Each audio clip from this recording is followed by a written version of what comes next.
Men så Ole, det poetiske bureau, hvad er det? Altså, det er en dødsejler.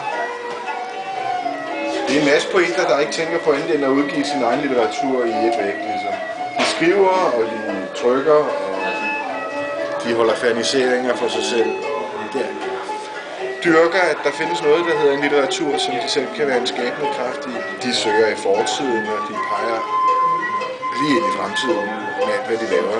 De kommer med nogle førsteoplag på 1,5 til 200 eksemplarer, og altså, det er jo det tidobbelte værd i virkeligheden.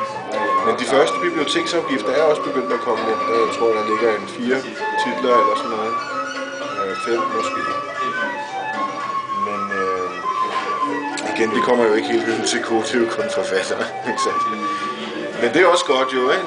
Hver gang der er en forfatter, der bliver lidt stenet, så har han 10 venner, der får en vej.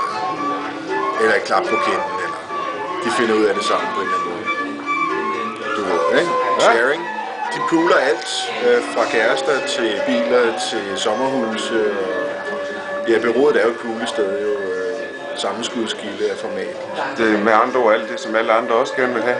Ja, altså det er det, ja.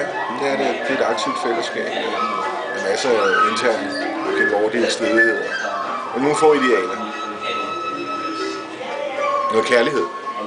Kærlighed? Masser af kærlighed. Det er dejligt. Det tror jeg, folk er enige om. Det er dejligt. Uanset hvad. Jo. Bær kvinderne ind.